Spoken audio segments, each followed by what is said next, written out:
Welcome. I'm Stephen Haft. I am both the climate lead and head of partnerships for Consensys. Consensys, as you may know, was founded by Joe Lubin, a co-founder of Ethereum, and we have played a role in the greening of Ethereum, which took place during the so-called merge from proof of work to proof of stake in 2022. I'm pleased to be up here with my fellow panelists, Xiaochen, David, and Karen. David, old friend, and this is a nice gathering that we've had a chance to kind of catch up with each other who work full-time in this space. So with that, I'd like to start with introductions. I've made mine. Xiaochen, you're up. Thank you, Peter. Thank you, everyone. My name is Xiaochen Zhang, and currently I lead AI 2030, and I always enjoy GBBC event. It's like a family reunion and many familiar faces. And as AI 2030, and our main mission is to mainstream responsible research, development, and use of artificial intelligence. And from this topic specifically, and it's part of our AI for impact related work, and definitely that's blockchain, AI, and all that. Both are the problem and also the solution to climate, and I'm looking forward to the discussion. Thank you. David? Great. Thanks for having us, Stephen, and GBBC. Appreciate you gathering us. I'm Dave Fortson. I'm the COO of Regen Network Development. We offer advisory and software for the origination and management of ecological assets at scale. So we've been in the space since 2021 or so. Have our own. The OGs. We are some OGs in tokenizing natural capital assets and working with from the soil to the community to the code. Karen. Hi, everyone. I'm Karen Hardy. I'm the founder of Nature Wired. I came from 20+ years in corporations in marketing and product management leadership positions, and I saw a need for attracting corporations to nature-based projects like reforestation, mangrove restoration.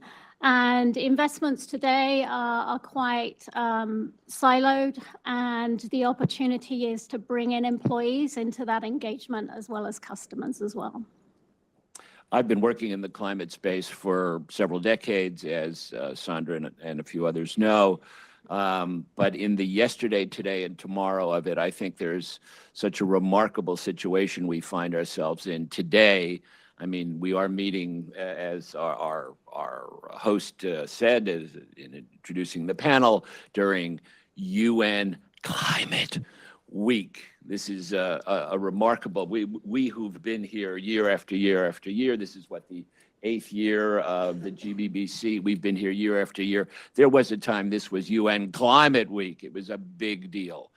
It's still a big deal. It's a bigger deal than ever, but we're being asked to hush it up a bit. And so in the yesterday, today, and tomorrow, that's the today of it all.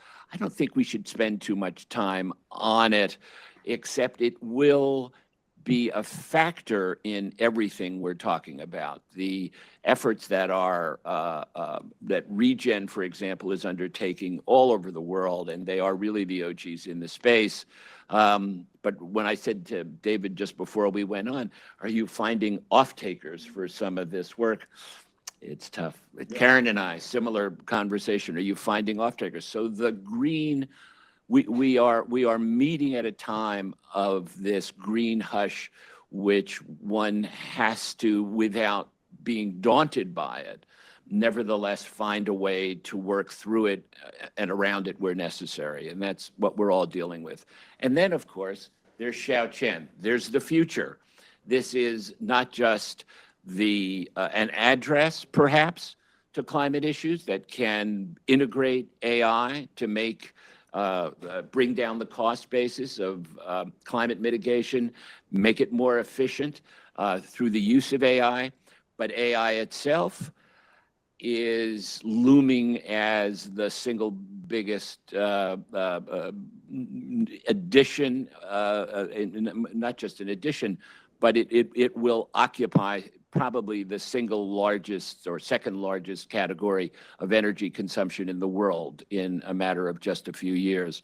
So it is on both the what we might consider the problem side and the solution side. We're hoping to use this panel to elaborate around these topics. And if you don't mind, David, because you are really, you have been a leader in this space for several years now, and prominently on the subject of blockchain and climate. I mean, really the leader in many ways.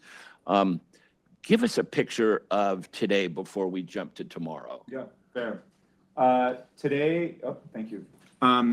Today, blockchain and climate, I think there's broad recognition in order to stand up the next generation of ecological asset markets that you need the radical transparency and auditability to bring trust, right? To be able to understand who's making what claim and where the funds are flowing, what is the methodology underwriting the assets, and how to be able to design the right relationship between project stewards on the ground and the capital interests in the global north often. So I think today the tools exist. There's market validation, not at the scale that we'd love to see, but we have plenty of market validation. And while I think the legacy ecological asset markets are still viewing tokenized natural capital assets with a little bit of a side eye, as my daughter would say, they are all moving that way, right? As we're seeing institutional Bitcoin adoption and TradFi moving quickly into cryptocurrencies, there's a downstream effect of, we can now communicate a little bit more clearly about the importance of blockchain and standing up this new wave of nature-based capital markets. So feels like we're in an exciting time, but as with the winds, the political winds and how they're shifting, certainly domestically here in the United States, I think we're having some challenges. But just to be clear, the world isn't sitting back waiting either, right? Nature is coming onto the balance sheet because it has to. Sovereign wealth funds are existing. Their exposure to a number of traditional assets that we're all familiar with and are finding radical risk and downside. And that is because nature has not been on the balance sheet. Therefore, our economic models are fundamentally failing. So as much as we can, as a blockchain community, provide legibility to ecological health, radical transparency, auditability, and the ability to design the right relationships and governance structures between land stewards and capital, the faster and the stronger, the more durable the relationships will be to be able to withstand political turmoil or the coming climate crisis. Well, before we get, and I'd like to turn to Xiaochen in just a minute, but David mentions Bitcoin, and it reminds me that for a number of us in this room, and I can see Sandra off to the right, and David, of course, we have been meeting with the UN, doing pilots with the UN for, I think, probably about 6 years now, quite actively. But in the beginning, the UN rightly took an interesting position, the position they had to take. Blockchain is a brown tech. Why are we getting a brown tech involved in solving everybody else's brown problem while it still can't solve its problem? But something changed. Something changed in a profound way in 2022. And I think all of us in this room who are part of GBBC need to be quite cognizant of this fact. We've gone to the other side completely. That in 2022, with the transition of Ethereum, which is the great bulk of all blockchain transactions across the world, Ethereum dropped 99.92% is the actual number as measured by Cambridge University of its carbon footprint overnight. In the history, and as a few of you know, I've been in this for a while, in the long history of environmental mitigation, I don't believe there is a single line of business or corporate who has dropped 59, 49, 39% of its actual, a business at scale, global scale, $400 billion global scale business that dropped any appreciable percentage of its carbon footprint, except Ethereum, and did it overnight. And we all should feel like we're now walking into the room stronger in making our case for that. But now my friend to the right here, Xiaochen, finds himself exactly where we were a few years ago. He walks into the room on behalf of AI, like blockchain. As David points out, blockchain is a solution. It was also part of the problem. Speaking on behalf of AI, please, Xiaochen, tell me how you're finding the reception for AI as a climate solution, and as best and as openly as you can, because it would be nice to sidestep the environmental thing and say, yes, but we really are a great solution. We all went through that phase. Blockchain, it was, is, and remains a terrific tool on the solution side, as is AI, maybe vastly more so, but also a problem of a rather extreme nature. So please tell us how you're finding your reception and how you're navigating that.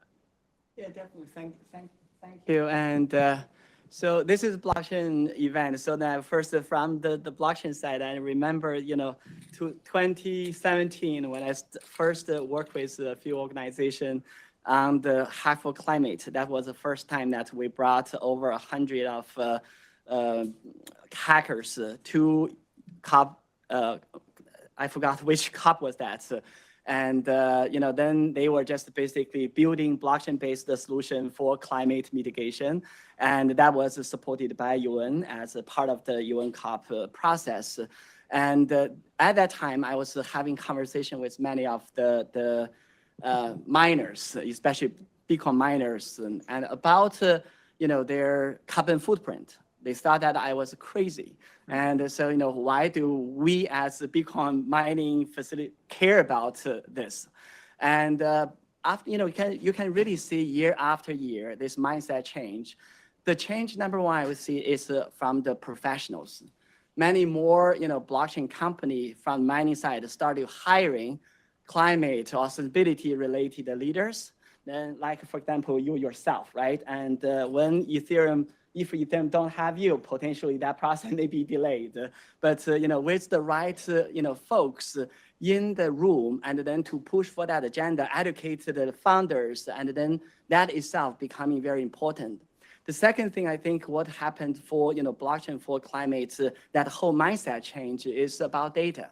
When at that time that when I was communicating with the blockchain company or Bitcoin company miners, and it is very difficult for them to just give them the right data set to say, I don't know my carbon footprint for my facility. And after that, I joined the Amazon AWS for a few years.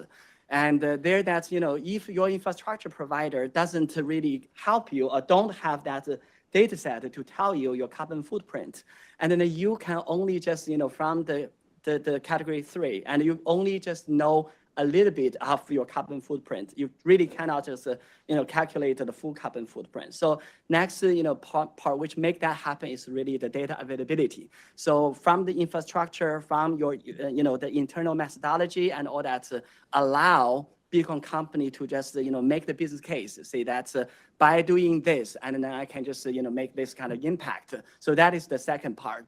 The third part, which is also important to make this transaction, is really the international, all the maturity from the blockchain industry, where meaning that if the institutional investors or enterprise don't enter into this business, and this will not change.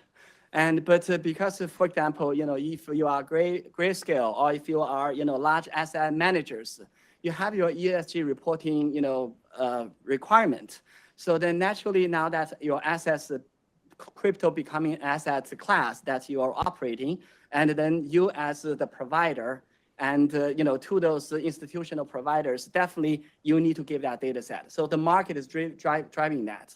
And bring that back to AI side, that's interestingly, that when you just look at the AI's carbon footprint for climate carbon footprint, And you're probably just really looking at a few larger organizations from beginning. They occupy really the largest amount from the AI-driven like AI model training related carbon footprint. They already have an established team, and where that's who are really very well known to, the sustainability experts who have been trained with the methodology and everything. And the reason why that itself is not happening quickly, and we still see this, is because of this. Nobody just a few years ago, nobody will forecast it like this, where that's large language model becoming taking market like this, the growth like this, and also the expansion to this is again go back to the mentality where that's bigger is better. That's the mentality for the AI industry, where that's everyone compete for a bigger model. Bigger model, what does it mean by bigger model? Where that's you need to train more parameters. And then so we, just did MIT and many other organizations did great research. And when you just look at a bigger model and a smaller model, and you're looking at a few factors. Number one is how many parameters you are training your model. And from the bigger is equal to better, and all obvious performance rely on the parameters, and meaning that you train more parameters and your model potentially can perform better. But that trend has been just really, have been impacted by some of the, latest advancement by, have a smaller, the more domain-based smaller models, meaning that, for specific task, we train specific large language model, and then that can deliver specific result. Can just, have equal performance or even better performance, but, many, not, for example, for the largest one, you just have like 8 billion, 100 billion of parameters. For the domain specific, the large model, you can just have like 1 billion. That can be just changing dramatically of your carbon footprint. And then when you look at, for each search, and there are also other great research that have compared that.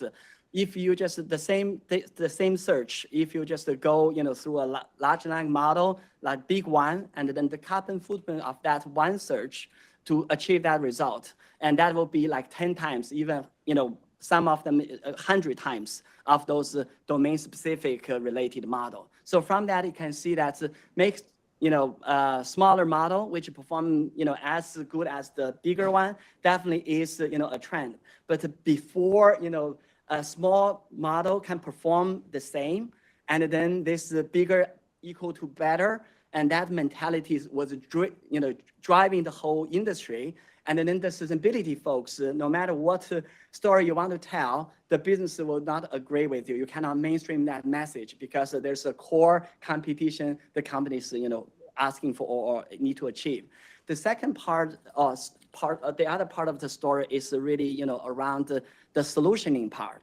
And everyone now, all of us, I can claim in this room potentially, every one of us are, using some sort of Gen AI and we all know that it brings benefit. And no matter what that benefit you feel, but there are very specific benefits. When we come to the climate-related AI benefit, is really, if you just look at the publication, I used to work for World Bank and also UN as well before that, we have many of the reports have the same conclusion. If we just can make those solutions commercially viable without any new solution to be invented, and we can really just address the climate problem as of now. The reason why we cannot achieve that is because those solutions are still not commercially viable. And why? Because they are too expensive. They're expensive in many ways, and some are the operational costs. Others, because of the climate-related project, have long, very specific, unique challenge. And many of those challenge and cost-related part can be potentially addressed by AI. And with AI to reducing cost for climate-related solution, and that naturally can drive down the pricing of carbon credits or other climate-related benefits. that itself, no matter is the market-driven benefits, or it can be social benefits, or it can be the carbon financing related benefits. All those benefits can potentially, number one, drive more new additional financing into that, and number two, and make each project financially viable, and that itself can just really provide incentive for project owners to develop more projects. Number three, and then those benefits could potentially go to the final beneficiaries. Beneficiary can just induce those behavioral change. That all can drive into potential climate-related impact. Oh, thanks very much, Xiaochen. And it's interesting, I think David would join me because we remember the similar days in the blockchain trajectory. I think you're beginning to define solutions for the breadth of the AI impact on climate and emissions. What needs to follow is a consciousness of the need to do so. This consciousness certainly took root in the Ethereum community. Not clear yet where the Bitcoin community will net out on this, but it remains a terrifically important issue for blockchain broadly as an industry. However, where we find ourselves now is a place at which even having these conversations is more challenged than ever. And Karen probably is on the leading, if not bleeding edge of that today, because corporates are being, there is a kind of climate hushing, green hushing going on, and that must make your job in dealing with brands and climates much more challenging. How are you finding this environment impacting the launch of your company? Sure, I'll add a little bit to this conversation. So, I mean, climate accountability is pledges with verifiable outcomes. And I think you'll agree, Dave, less than 5% of nature-based projects have the investments from the private sector, from corporations. The opportunity with digitization is in the past going from project developer right through to buyer has been a very manual process. Lots of PDFs, lots of stakeholders involved, and verification having to take place. Bringing in the ability to digitize allows for much richer data to be auditable. And when I look at the opportunity within a corporation today, one of the challenges is I need to be confident in the investments I'm making, and I need to support the compliance that I'm looking for in terms of my offsetting. Now, if we can change the conversation and look outside of sustainability, look at marketing and look at HR, there's a different conversation that we can start to obtain. One, HR is challenged with their employees who are saying, there is this climate crisis happening. How can I get involved? What is my company doing about it? And then secondly, on the marketing side, there's PR and storytelling. So if I look at the auditability of blockchain, you're getting the data.